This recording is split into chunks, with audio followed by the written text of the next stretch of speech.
Hello, Steve. Hello, Joe.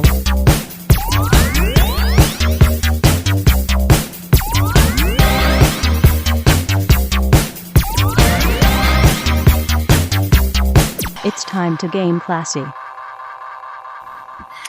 Hello, this call is being recorded. You have been admitted to the room.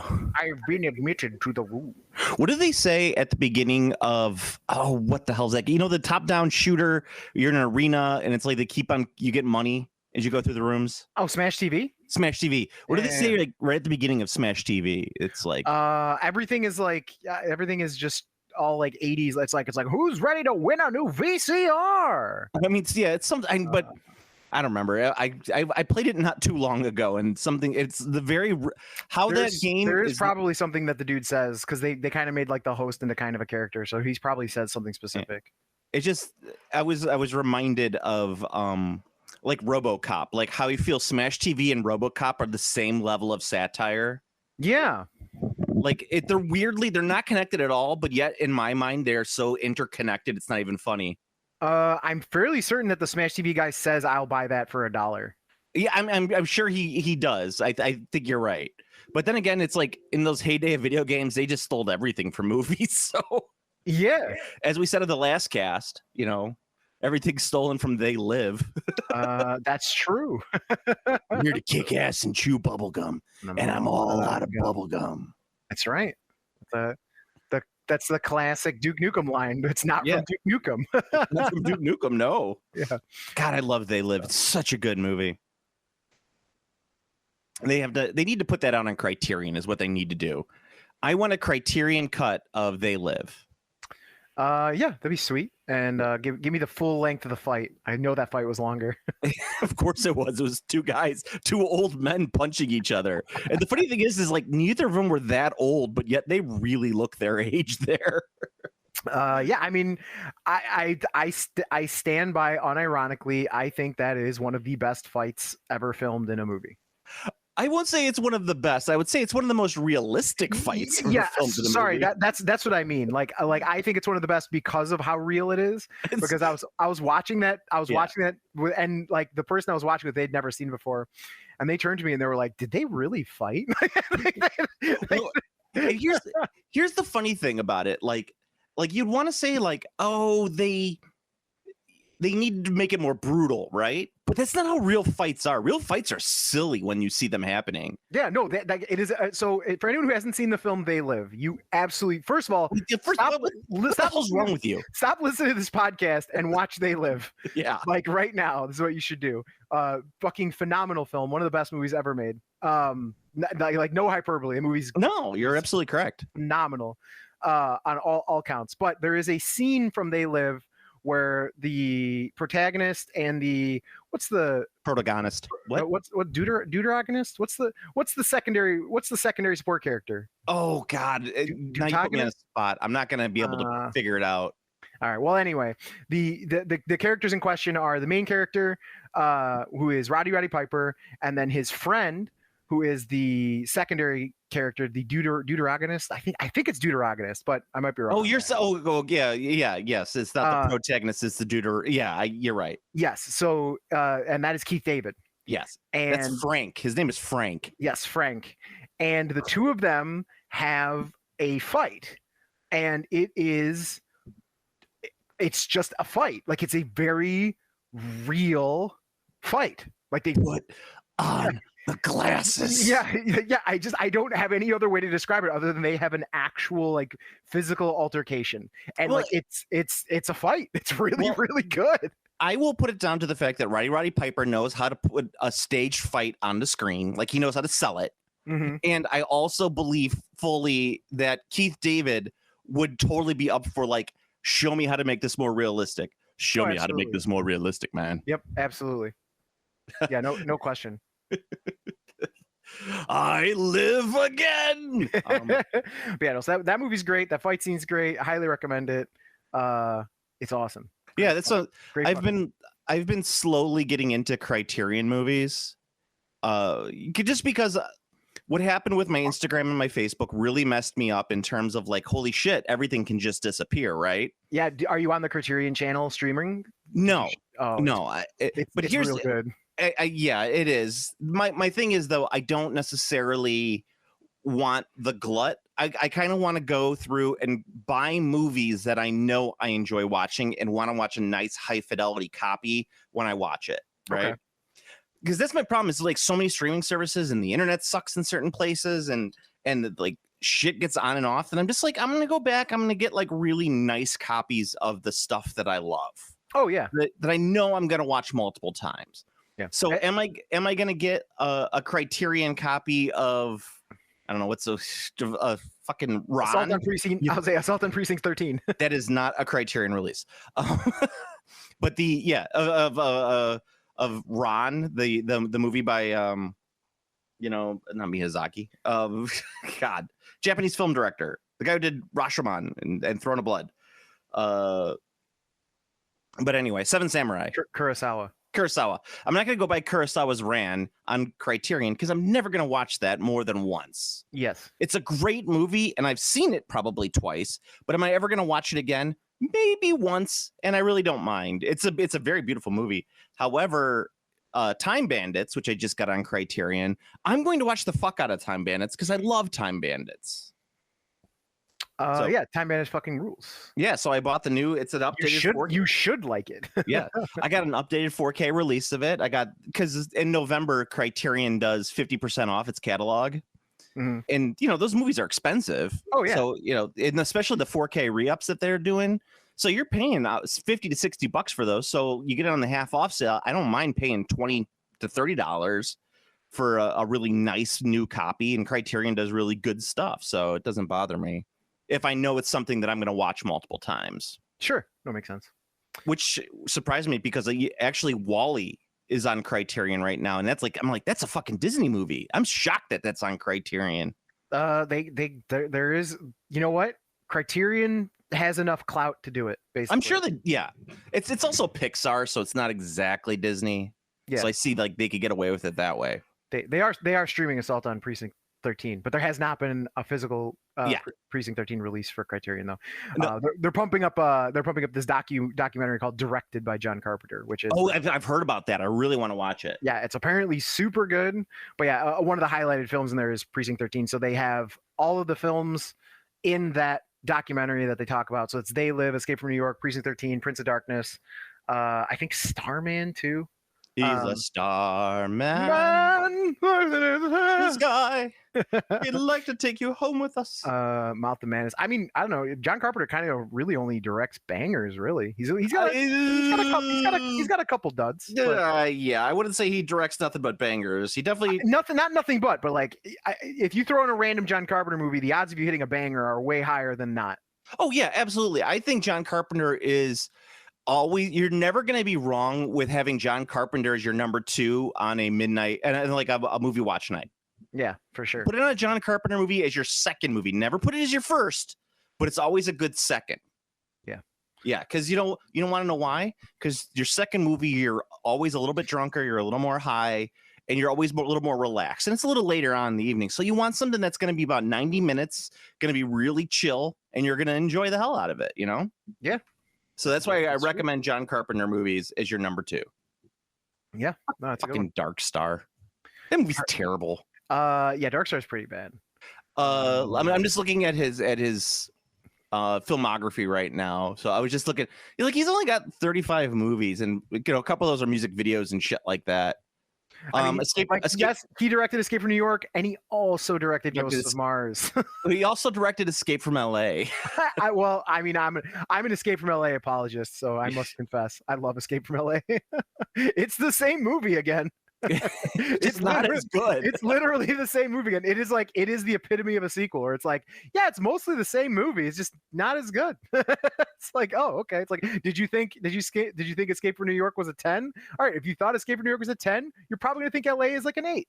all right, so here's your challenge. By the way, welcome to Game Classy. I'm your host Joe, and with you as always co-host Steve. Game Classy. We will get to gaming because I do want to go through an in-depth review of Darkwater. Oh, Darkwater, keep on rolling. But But I want to talk about the James and John Carpenter thing first because I'm on it. If you had to pick one, okay, so you rank all your John Carpenter movies, right? Yeah. But you only get to put one S tier. What's going to be the S tier? They Live. They Live is going to be your S tier? Oh, wait, no, it can't be They Live. It has to be Big Trouble in Little China. I think Big Trouble in Little China is one of the best films ever made, like in general. So I couldn't put it over They Live because I think Big Trouble in Little China is a masterpiece, and I don't think there's any other way to cut that. Yeah, I agree with you. I would say They Live. I know They Live is a close one. And The Thing is probably close. The Thing is really, really good too. Like both of those, like you could put all three as A tier, but as S tier. But I think if you only have to do one of those three, Big Trouble in Little China probably wins out. Yeah, I think the Big Trouble in Little China says it all. One review I was watching it, the guy was just like, I could not believe this film was not directed by a Chinese man. Is what he said, and it's really funny because he talked in depth about it because he's like, this is what people don't understand, or this is where like it was about culture war stuff. Mm-hmm. But he's like this is how you do a film. Like he's like, look, there's not an excuse to do a cultural appropriation film. You want to know why? Because Big Trouble in Little China exists. He's like, watch that film. He's like, that is how you fucking do it. Like, how do you do it from an outside perspective without being a dickhead? Yeah, well, you make it so that you're following the outsider, who is obviously the supporting character in this entire movie. Exactly. The main character in Big Trouble in Little China is not the main character of that story. No, he's the comic relief side character in the Chinese guy's movie. But let's be honest, the main character of that movie is the Pork Chop Express. It's the truck, yes, of course. The truck. You know what? Right now, it's Pat B is listening to this as he's driving, and he actually stands up in his car and applauds us. Yeah, no, I thought it was really impressed because I can't speak to like if I think something is culturally appropriating. Like that's not how the fuck do I know? You know what I mean? Like, I just always assume it is. Sure, like maybe, I don't know. Like, do I know? I don't know. It doesn't seem offensive, but maybe. Anytime you see someone in a movie putting mayo on a sandwich, that's white culture appropriation. That's what I'm saying. But when I see a guy whose like entire like professional career is like talking about culture and identity in movies and stuff, talk about how like Big Trouble in Little China puts like so many people to shame, just and I tell people don't like to hear it. People don't like the truth. John Carpenter, he's fucking woke. Like, well, John Carpenter is very woke because all John Carpenter does is smoke pot and play video games. It's true. He also hates the cops. And he does have I think he's got a new one coming out too. He's working on something, I think, right now. I don't know what it is, but I heard he's working on something now. You know what? I heard something. I heard some rumbling too. There was something about that. What the fuck was it? No. See, I don't know. I was gonna. This gonna. Anyway, moving on. Well, let's. But so it has to be Big Trouble in Little China. Great fucking movie. My second place would be They Live. My third place would be The Thing. Well, you don't have to do second and third. It's just next is A tier. Oh, okay, yeah. So if we're going full tier up, it's Big Trouble in Little China. That is a cut. Yeah. But the more that I think about it, I actually think that's just actually correct. I think it is just a cut above his other films. Well, and that's also how I believe now all S through F tier rankings should be. S, you only get one pick for S. Yeah, you only get one S tier. Yeah, everything else can be A, but you only get one S. I like that. Yeah, that's gonna make people really make some cuts because I think it's easy to cut a top 5. It's really hard to do like a top 1. Yeah, well, that's the thing is you know what? If I'm watching these tier lists, you don't get to put in as many as you want in an S tier. That dilutes the S tier. I think we're gonna steal that. I think we're gonna I'm gonna say like S tier is limit 1 unless there is truly something beyond exception. S tier should be limit 1. Well, I think yes, I would agree with you. There's no absolutes in it, but you have to be able to articulate your reasons why both of these have to be S tier. Yeah. Not just that one or the other. It's you both have them are S tier, and why one is not better than the other. You have to be able to articulate that. Yeah, like I'm not saying because I never really thought about this concept. So just pulling one out of my ass. Like if you were to say Terminator and Terminator 2. Like if you wanted to put those two together in S tier, and you're like these are my S tier Cameron films, and here's why. Like that's the kind of pairing I'm talking about. Like where you're talking. Yeah, but also Terminator 2 is infinitely better than Terminator 1. I refuse to accept both of those as S tier. Yeah, Terminator 2 is a fantastic. I think they're great movies, but they're also in different genres. Cameron does that, so it's kind of it's a horror movie and a sci-fi movie. It's just like Alien versus Aliens because I think Alien is one of the best sci-fi horror films ever made. But it doesn't matter. Terminator 2 is so much better than Terminator 1. time. It's not even funny. Same thing for Aliens. Aliens is so much better than the first Alien. Like, Yeah, I would agree with that. But I think that's because I prefer action movies to horror. Like a good action movie to a horror movie, because good action movies don't really exist anymore, especially sci-fi action movies. the last one I can think of was Edge of Tomorrow, which I thought was fantastic. Living on the edge of tomorrow. Yeah, that's the last sci-fi action movie I can think of. All right, so let's move on. And that was 2014. Holy shit! It was 2014. Let's now that we're 15 minutes into this podcast. Hell yeah! Let's talk about Darkwater. Hey, Darkwater. Keep on rolling, Mississippi Queen. Won't you keep on rolling? So I wanted to give a real in-depth review of this. Go for it. I have a box sitting. It is not open, and it won't be open for a long while. Oh, you did buy a copy. All right. I did. So when after this review, you're gonna open up this box. I guarantee it, because you're gonna want to see this. I can't. I will resist. So anyway, let's talk off right off the bat. The main thing I think a lot of people will know that I'd be interested in is the minis off the bat. Mm-hmm. Minis are all gorgeous. Really nice. They're even the ones that are similar. So like you get, I think, 8 Beastmen, right? You would think that there would just be 2 sculpts of 4. There's 4 sculpts doubled up is how it normally would work out in a box set like this. Mm-hmm. Except they've actually provided alternative weapons or heads or different bits and bobbles for these guys, so that when you do the second sprue, it's like a whole different 4. Yeah, the poses are relatively the same, but they're actually different figures, which I think is a really nice way of doing that. It really freshens up kind of that, what you'll see in a lot of quest games, a lot of that stagnation, because you have similar looking guys. That's pretty sick. And they do that also with the Nurgle Marauder dudes, whatever those guys are called. I don't remember the name. I'm just going to refer to these things as like how I call them. That's fine. The normal game classy way that we do things, Yeah. There's not as many figures as Cursed City, and there's not a lot of plastic like gewgaws and doodads, because Cursed City you'd have like a lamppost, or you'd have like a skeleton that's hanging, stuff like that. This doesn't have as much of that. You actually get some cool stuff, like you get this weird little blobby dude with a sword sticking out of him, and I really like that figure out of every figure in this box. I liked all of the Gubbin guys that I saw. Yeah, there's only a few of the Gubbin guys. That's probably for the best though. You don't want too many of those guys. It makes them less special. It's true, and but my feeling is that it's not a main hindrance to this box set. I think in Cursed City, if they had really limited the enemies, it would have really hurt the game, because that game really relied on having a multitude of different enemies on the board at any given time, just due to the nature of the dungeon crawl style of the game. Yeah, you wanted to have variety. You didn't want to constantly fight skeleton after skeleton after skeleton, like skeleton, giant rat, bats. You get all these different kooky things, and it's way better. So miniatures, all excellent. The hero characters are all really nice. There are that new style of AOS, or just Wage Games Workshop makes plastics, where you do have only one pose, and it's the seams are tried to be hidden and things like dynamic mono pose with hidden scenes. Yeah, it's all that style, which that kind of bothers me, because sometimes you just, it's just such an awful pose. But whatever. Yeah, you don't want the bad poses. I mean, it's a bit of a gamble, I guess, right? Yeah. Because if people don't like your pose, they ain't gonna like your models. No, but if you just bought this box set for the models, it's an amazing box set. Yeah, the models are fucking incredible. I mean, they're so sick. What did I figure? There's something like 30 odd models in the box set, which is far less than Cursed City.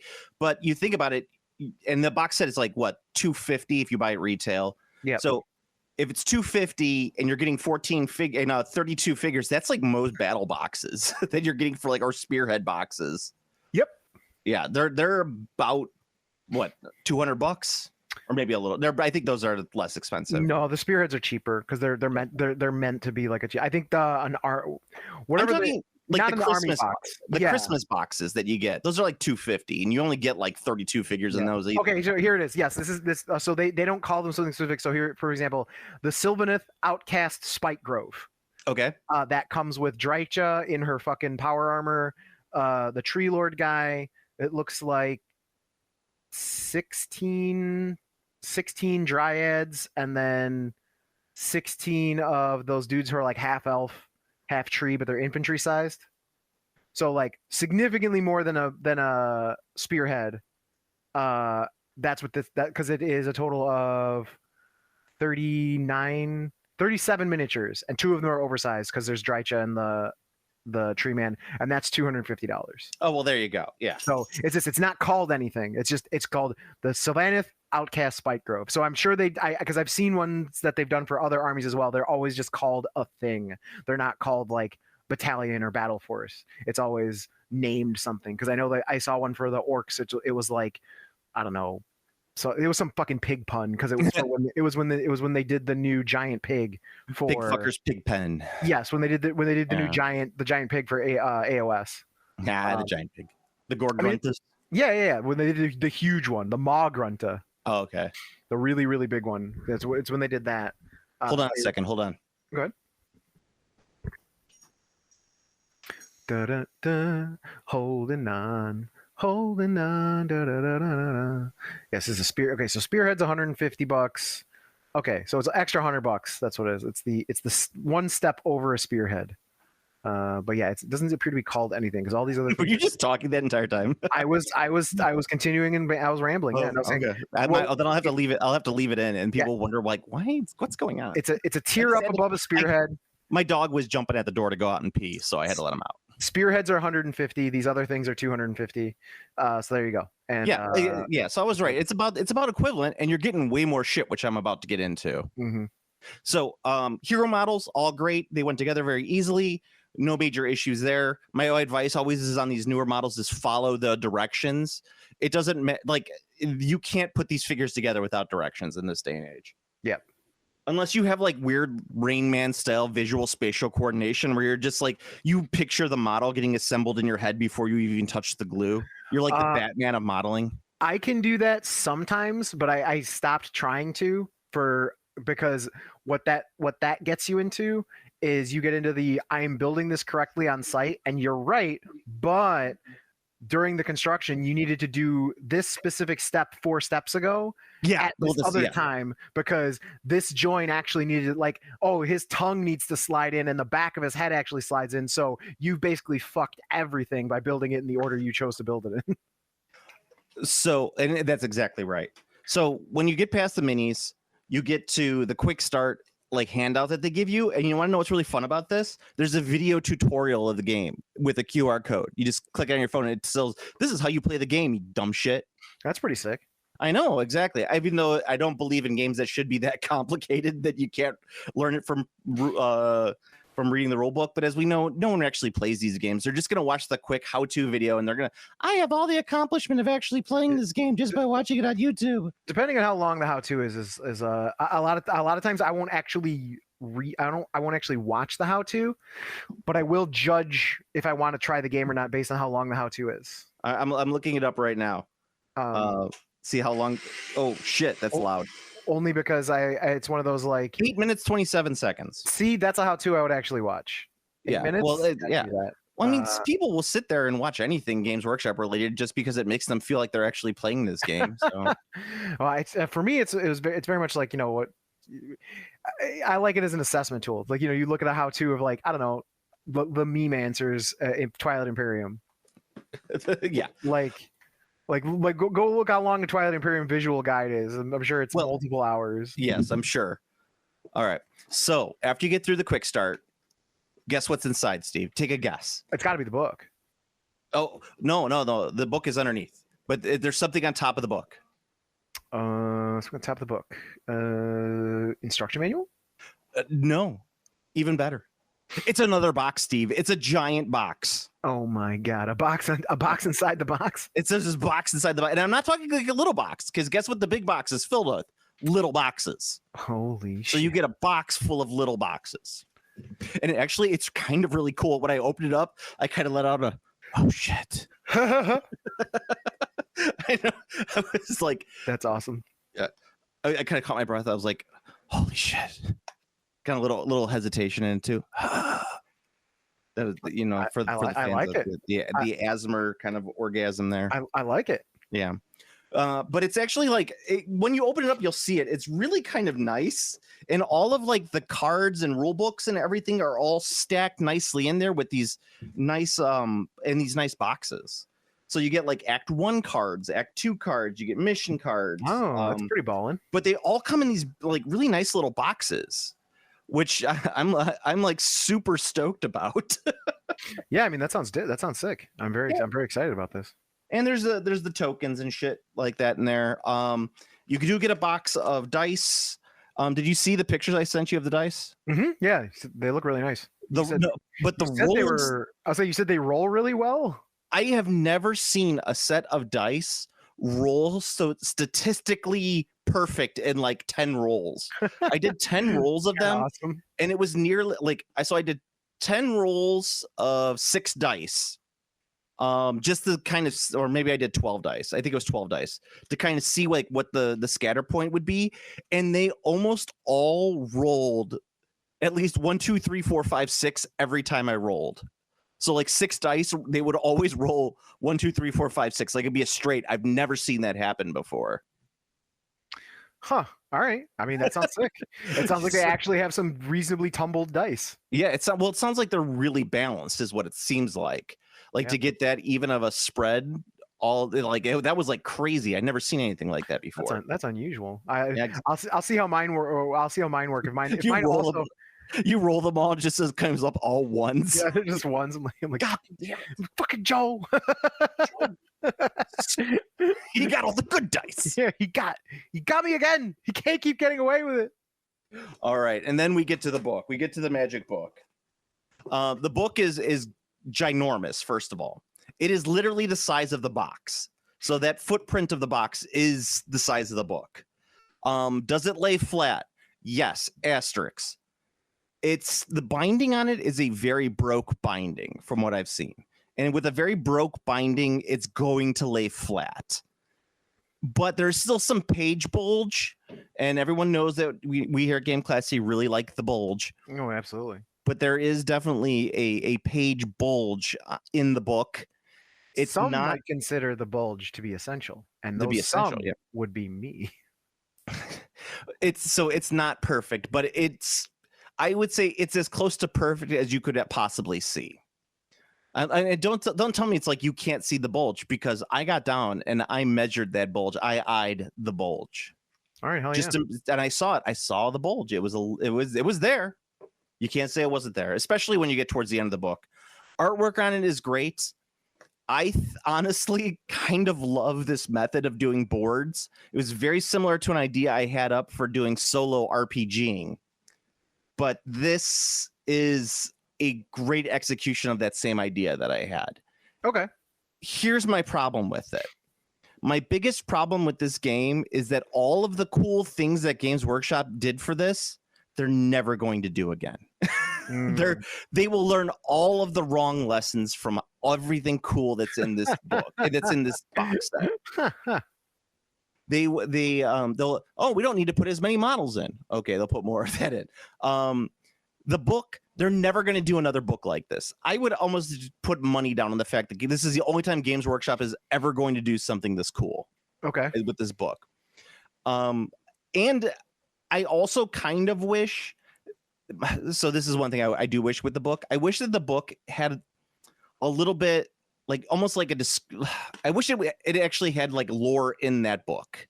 Does that make sense? So like you would learn about the area that you're playing in, and then you turn the page over, and then you'd have that area, so you could get a little bit of flavor for it. That's what I kind of wish. I know that they were cutting down because of page costs and everything else like that, and I appreciate it, but I really think that would have been cool. Yeah. And the other thing is, and I don't remember if we talked about it on the cast or not, but the initiative tracker on the top of every page is cool. And I was hoping that's badass. I was hoping that they would do different initiatives, but they didn't. So it just looks like a standard initiative track Oh, that's for the upsetting. game. I know it was. I was hoping that there were going to be options there or surprises there. What's the Star Wars meme? We were this close to greatness. Well, it doesn't necessarily mean that, because if they buck your assessment and do a new book, they can in fact add new initiatives to it to mix it up. I know. Well, that would be me saying that to Games Workshop. It's like, dudes, have some fun with it. There should be stuff to make it more challenging, to make it more interesting in the game. I would say, or just surprising. Yeah. Or surprising, like, oh shit, all the bad guys go before we go would be a terrifying way to start off a scenario. Yeah. And you could do that. You have that option. I like the way you think. Yeah. That's 2 good ideas I've given you.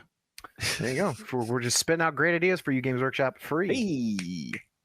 So that's my I did play a game of it. The first starter scenario was not super great, but I could see where it was going with everything. It's really to teach you about your character's combos more than anything. So it's really about learning your characters as opposed to how the system plays itself, because you pick up how the system plays very, very quickly. Okay. However, your characters have some fantastic combos, and in the way that they're doing things that really are fun if you know what you're doing. Why, that sounds like 4th edition Dungeons and Dragons. It's very, very similar to 4th edition Dungeons and Dragons. Not quite. I mean, it's kind of if there was bigger feats and stuff like that, it would be. Mm-hmm. But it actually, now I'm thinking about it, with 4th edition Dungeons and Dragons and the way that quest actually works, it's very, very similar to 4th edition Dungeons and Dragons. Nice. Now that I'm really thinking about it, shit, 4th edition Dungeons and Dragons was essentially a board game, miniatures game, RPG mesh. As I've said many times, it's the game that people who play Dungeons and Dragons actually play, but when that mirror was held up to their face, they did not appreciate their bestial reflection looking back at them. It's I did really like the way that Blackstone Fortress and Curse City used the dice pool system for combats. I really like that, but this system is completely different than that. So you don't have to worry too much about dice pools and things like that. You have way more wounds in this game. I didn't really play it. My guys weren't getting wounded that often, but I think that just could be because of the starter scenario. So I kind of wonder how well it'll stack up later on as I'm going on, because you get a lot of wounds, and I definitely was not taking them in this game as much. Okay. You do get the card flip mechanic where your guy becomes less powerful if he starts taking wounds. Okay. I kind of hate that mechanic, to be honest with you. Yeah. In Curse City, the more you would do of certain things, you would inspire and become better at things. And this one, you get hurt and you become worse. So I think it's actually kind of reflective of Nurgle. So it gives you maybe a Nurgle feel to it.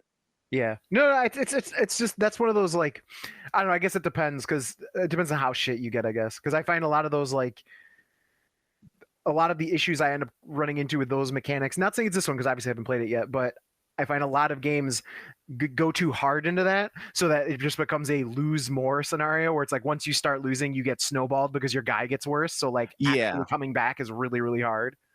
Yeah, I know what you're talking about. I don't necessarily think it, because usually they make quests pretty easy to do. It could very easily be a non-issue with this game. It just that's always been one of my concerns with things. So when I design. When I do my own design stuff, I generally go for, because I like the idea because it makes sense, but I'm a much bigger fan of that's a temporary debuff. So for example, instead of so when I'm doing it to you, instead of your guy, your guy's shit until he's healed, it's your guy is shit for 2 rounds because he's concussed or whatever. So you've got 2 rounds where your guy's under a penalty.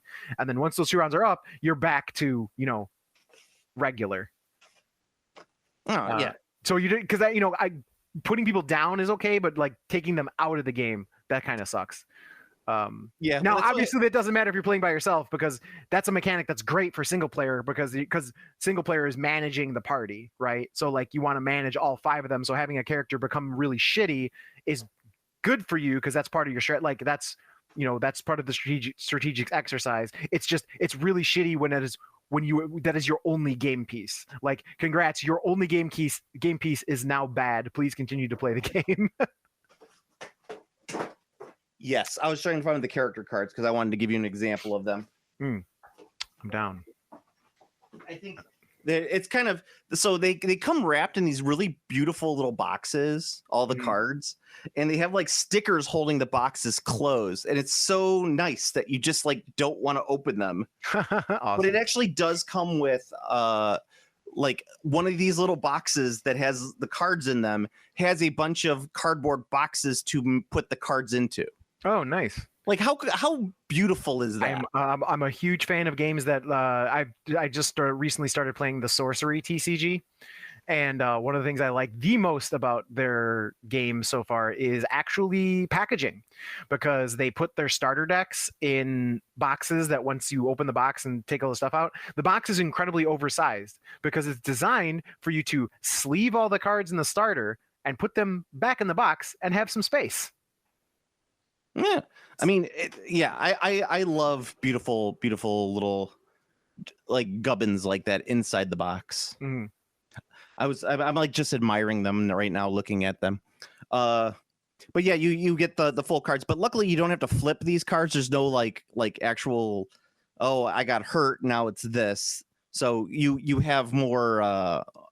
It's not as bad as getting hosed all the way down. Right. Okay. That's fine then. Yeah. It's usually like, I find it can be a game killer. So anyone who's listening who does game dev stuff, like, keep that in mind. Like, the concept's good, but don't go too hard because you will ruin the game.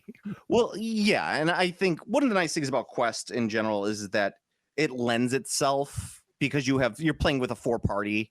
Mm-hmm. So if one of your guy gets hurt, the other 4 can hypothetically counter for it or heal or do whatever. Mm-hmm. I haven't gone too deep, so I don't know what the characters can do, but I do know in Act 1 you do get the one Healy wizard or whatever her cleric character would be. Yeah.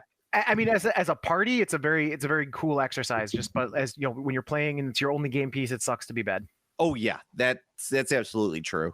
I mean, if you're playing with, hopefully, if you could play with 4 people, you do not have a lonely existence. You could get a little game group. You could have some fun with it. Each game, it really looks like it would only take about 45 minutes to play. Nice. And what's nice about that is that the setup is minimum because you're using the book and you're not setting up a fucking dungeon crawl. Yes, my favorite part about that is it's got nothing to do with the overall. Like, I have no problems with games that take up a big amount of space. My issue is I want that space to be predefined. So when I sit down and set up the board, that's like where the board is going to be is set. That's my thing. So that's why I don't like the games like Cursed City, where it's like, yes, technically I could build the map beforehand and like figure out but it's still, I don't know exactly how much space the map is going to take up. I just have no idea until I see the map, look at it, and go like, okay, it's going to take up this, and this is too long for this kitchen table. I need to go to the actual game table because it's too long for a regular table. So we need to play downstairs now. That kind of thing. I don't like that. Yeah, I mean, it makes sense. I think this one lends itself a little bit more to a tighter play space. This is definitely kitchen table perfect. It's I don't know if I would necessarily bring it to like a coffee shop because the book is still pretty big. And you do need space for cards, so just keep that in mind. Makes sense. That reminds me of like when I would take what was it? When I would take Shadespire to this local mini microbrew, and then like I would have like me and Dwayne would sit there and be playing Shadespire while drinking. It was great, actually. Yeah, that's kind of dope. I mean, like Shadespire was perfect for that. God, remember how great Shadespire was when it came out? I do. That game was awesome. What an amazing game. And now it's kind of a mess. It still exists, right? Yeah, it's still pretty popular too. Right? I mean, I don't know. Hey, more power to him. It's a very low cost game, apparently. No, that makes sense because of the way they changed it. Yeah. And I think they're kind of happy with that. Yeah, which is fine. I mean, that's great. I'm glad that it is the way it is, and I'm glad it works. It's so weird because like those war bands have become like the generic things that Games Workshop puts into other games. So it's like, oh, we got this board game, that's like Quest, it's smaller. Okay, throw in this fucking Chaos Warband and this Human Warband, and there you go. That's all the minis that need to be in this big box game. And it's just like the Shadespire Warbands. Yeah, you're not wrong. I mean, they also make pretty sick Mordheim minis too. Like if you buy the if you buy the Chaos Warband Reavers of Ruin, well, you've got most of the start of a Skaven Warband, and then a complete Chaos Warband if you want, or start of Carnival Chaos, or there's a bunch of shit in there. The Reavers of Ruin. Reavers of Ruin. Yeah. Reavers of Ruin. The Reavers of Ruin. Yeah. That's pretty sweet because that's got the 3 Chaos Warbands and the Skaven. Yep. Yeah. And those Skaven are sweet. Yeah, those are sweet ass models. Well, actually, everything in here is sweet. Yeah. I mean, I like all of these. I'm sure there are some that I won't like, but I mean, the top of my head, I can't think of a Shadespire Warband that I don't like. Well, the only one I hated painting, like that I was just like, fuck this Warband, was the Skink, Chameleon Skink, or the Skink Warband they did a couple, like I think it was like season 4 or 5. Mm-hmm. I hated painting those. I see. I think I just hate painting lizard men. That tracks actually. That's what have you seen that meme that goes around, and it's basically like, why wouldn't women like to play the Sisters of Battle? We've designed this army specifically for them. And then they ask the woman, what army do you want to play? And they all point to like Tyranids or lizard men. Yes. Yes. Like the amount of female Tyranid / lizardman players is extraordinarily high.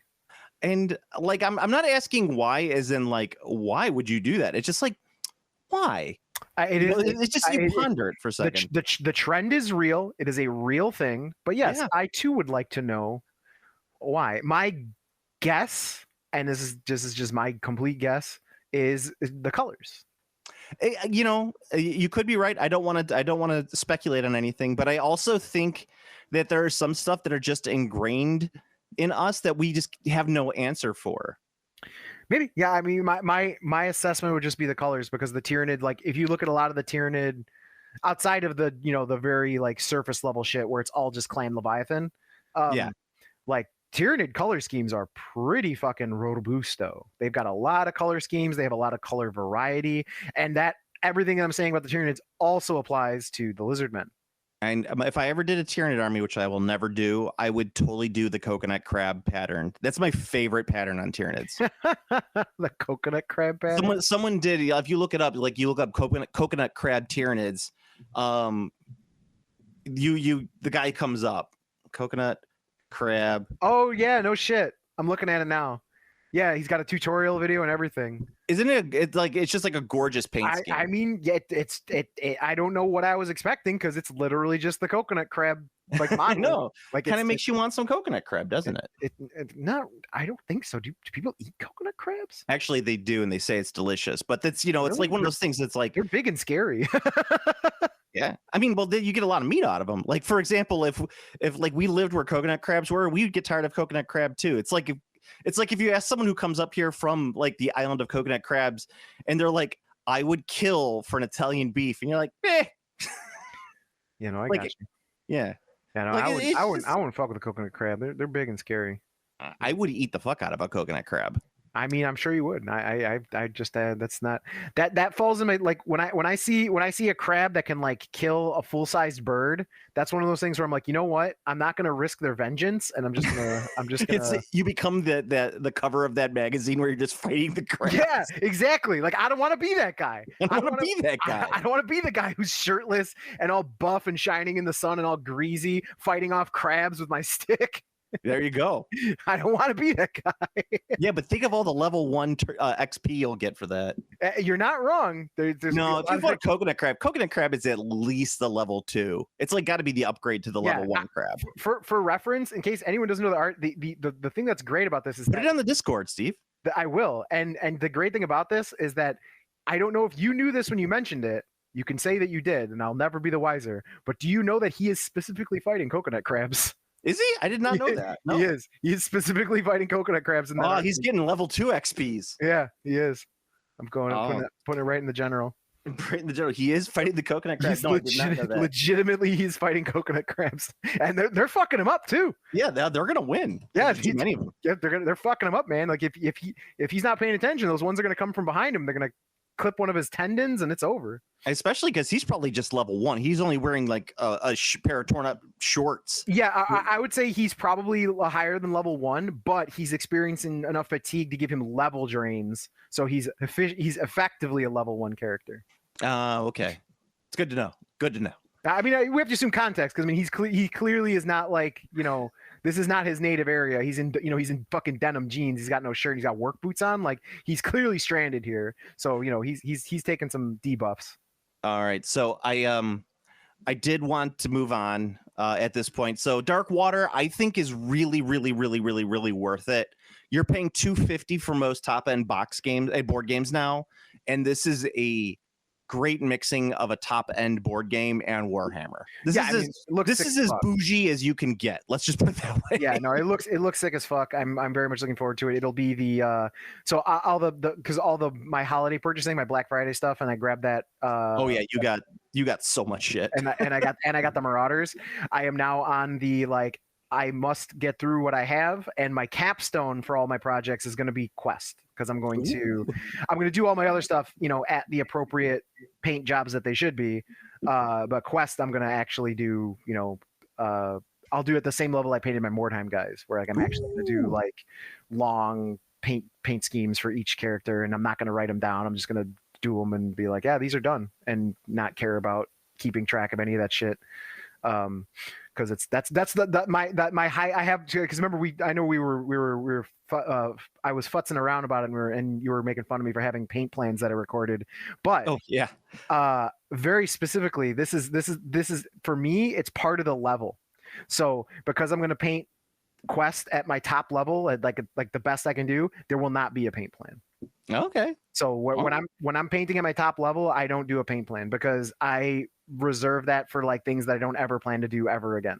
So like I am never going to do whatever schemes I do, like for like, you know, for the heroes, like I am not going to do those as army schemes. Like, so I might do something like very specific or weird, or like try like a new, like I might try and grab that that alcohol based metallic paint for some shit. Hey, do it. So that's why I will not have a paint plan, because you know when I'm at the high, and that's gonna be my capstone. But I'm gonna finish all my other shit first, and I'm looking forward to it. By the way, we should be telling people that we are recording this on Monday night. So we got the Monday night vibes going on a little bit. That's true. In case anybody doesn't know, so this is going to come out on Tuesday morning, and everyone's going to be like, "Well, where the fuck was the cast?" Actually, no one's going to ask that. Yeah, but they're going to go, "Oh, hey, Game Classy was supposed to come out this week." Yeah, no, they'll realize that we didn't post on time when we post late. Exactly. What? Yeah, that's generally how it goes. But that's okay. I mean, I see people not take action to protect their literal livelihoods. So I'm not gonna deride anyone for missing a podcast. Yes. Welcome to America, everybody. It's just I think it, you know, I used to think maybe it was just America, but now I'm thinking maybe it's just people. It's people. People's is people's. People. I think they're, and then I do believe you'll find similar trends amongst said peoples. So perhaps I don't know, like, you know, budgeting your healthcare. That's not something you're going to find outside of the U.S. That's true. Hey.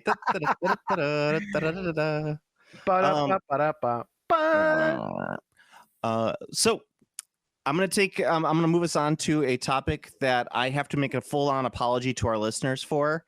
I did not catch this early enough, and I'm relatively sad that I have not caught onto this. But there is another edition of the classic game Void available. The Maelstrom? Void the Maelstrom. I thought it was Vor. No, it's Void the Maelstrom. No, Void is the other science fiction game that was around at the time, put out by Icor. Do you remember? Look it up, you'll remember it instantaneously. Okay. Yes, no, because the Maelstrom was Vor for sure. Yeah, Vor, that's Vor the Maelstrom, yes. Yes, I thought. No, this is Void. Void. The Vasa starter force. Yes. Brand new Void. Oh wow. Yep. Everyone wants Void. I do in fact remember Void. I do in fact remember this. I remember those boxes. Yeah, There's that blue box. that blue box. The mind sweeping Ronin. Yeah, I told you it's like instantaneously. You're like, oh, You know what? You want to know why I recognize the boxes so well? why is that? Because the boxes were always on the shelf.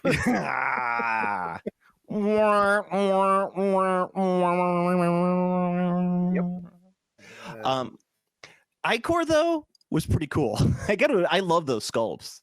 I love that style. Oh, it looks cool. It's just one of the it's one of those many things where it's like if you're gonna make a game that's gonna you're gonna try and 1v1 40K, it can't be too easy to confuse for 40K. And let me tell you, it's very easy to confuse these Void models for early 40K models. Yes, the Void, and I think that they also had Keltos were the two ranges that they did. That was their science fiction and their fantasy range that Ichor did back in the early 2000s. Mm-hmm. So if you like the Keltos minis, like I do, of course, because I have a problem. And there is Void 2.0 right there. I think aren't they on like it's 2.0 Void 2.0. Yeah, Void 2.0 Squad Tactics releasing in February. Yeah. How did I miss this? Apparently the news broke in October. I mean, I will say this now. Well, but funnily enough, now that I said what I said, if you're going to do a 40K ripoff game, it can't look like 40K. Now it totally works because these models are so retro cool. 40K doesn't look like this anymore. No, and also it's 40K doesn't play like that anymore. Right. So now it's like maybe that's why all these Scrimblow Bimblow mini games are like coming back or like coming out. Maybe it's because like the era that was dominated by 40K being that game is gone. So now there's a chance for games that are not that game to exist. Yeah, exactly. Though no one's ever going to be able to do it. I do like that the Void 2.0 minis they feel like a mix of old school, like really bad minis and like Privateer Press. I bet you the Privateer Press guy like sculpted these. Maybe I like them. I think they're cool. I think they've got a lot going for them, especially these Seb games. What do we know Seb games from? Seb games. It sounds familiar. I know, doesn't it? Like Seb. Well, That's Seb not, is yeah. Isn't that connected to that what was it? War Gods of Egyptus somehow? Maybe Seb Prebit? I don't know. The names fucking like totally like yeah, I know I'm gonna come up with a reason. Yeah. All that said, the Leviathan minis, fuck. They're awesome. I know why I know this guy. Because he used to have a Patreon for I don't know if it's actually the same guy. In all honesty, I'd have to look to see if it was the same guy. But there was a Patreon that did Star Wars STLs, and his name was Seb Miniatures. Okay. I don't know if this is the same guy. Probably not. It doesn't look like he's selling any of his like 3D files on there, so it might not be the same guy. He might be the same guy. I don't know, but that's just how I'm equating those. So I might be completely wrong on there. That's fair. Well, the Leviathan has some cool minis. Very old, I like those. Very old, like 2E feel. I do. I like those Orc Swordsmen. Those are really fun looking. Yep, I like the Orc Swordsman. I like the Barbarian Hero on Tusker. I like a lot of these. Hey guys, go check out fucking Yeah, check out Sub Games Leviathan. Check out they got a lot of real. Just check out Sub Games. This is some interesting looking stuff. Real good Hero Quest feel. Hey, I got a quest for you specifically. What's that? If you can find it, it might not be possible. Admittedly, I didn't search super hard, but I can tell you a cursory glance failed. I am looking for a counts as plastic solution for Ushabti. In general would be great, but specifically great bows. Ushabti great bows in plastic. Plastic. That's because obviously if I want to do a 3D print, that's super fucking easy, right? Yeah. But like actually like having like plastic regiments is my request. For the problem with that, you don't need to answer me now. Just like if you can think of something. Well, my only problem with it is that third party that would kind of put out plastic in actual miniature gaming does not exist. I could tell you that off the top of my head. That does not exist. Yeah. Unless Unless no, because they do have an undead army, but they don't have like a Egyptian undead army. Yeah, it doesn't necessarily have to, because I think the issue was when I was searching for it, I went too specialized, but like I'm thinking like maybe I should be going like maybe I should be scaling back, and maybe I should be looking for like, I don't know, like plastic Egyptian dude like action figures that I could just paint as clay. That's what I was kind of thinking you'd have to go to, because what you're talking about in actual miniature wargaming, I do not believe exists. What you want is ogre based Egyptian thing. Yes. Basically. So I think you'd have to look into the toy realm in order to kind of that's what I was thinking. Fill that in, because you're not going to find that in gaming. And I'm thinking, like, I know that's why I'm hesitating when I'm talking, because I'm trying to like go through my mind palace and see if there's anything interesting. Yeah, because the obvious answer would be the enslaved guardians for Mantic, but I don't think those models fit the aesthetic of the Tomb Kings at all. I think they fit the aesthetic of Mantic's not Tomb Kings. Yeah. And like, I mean, I like Mantic's not Tomb Kings, but if you put a Mantic not Tomb King skeleton in like their full like skeleton shit next to like a Tomb King skeleton, they do not look the same. Like they are very uniquely different. And I feel the same way about their Ushabti models as well. Yeah, in all honesty, I definitely cannot think of. It was a lot hard. Like it was something I did not think it would be as hard as it was until I actually tried to do it. What about Reaper Bones? Like, have they done anything? Reaper Bones might be. I did not look at Reaper Bones. That might. Yeah, I was definitely thinking, like they probably have some sort of like Ushabti or something Egyptian in Bones. Yeah, Bones might be the case, because too, like, I mean, like perfect. Not that I'm going to use it, but like they have like the Gator Man. Like they have a bunch of like the big gator men. I could paint those as statues, and bam, you got Ushabti right there. So you got yourself an Ushabti. You got yourself a new Ushabti. So that might be where I end up looking, something along those lines. Yeah, I would say definitely look into the Reaper line, because if you don't care about bones, because technically that is plastic. Yep. That's fine. Yeah, no, but that's exactly the criteria I'm looking for, is like that's what I mean by plastic. So something that's like that is totally fine.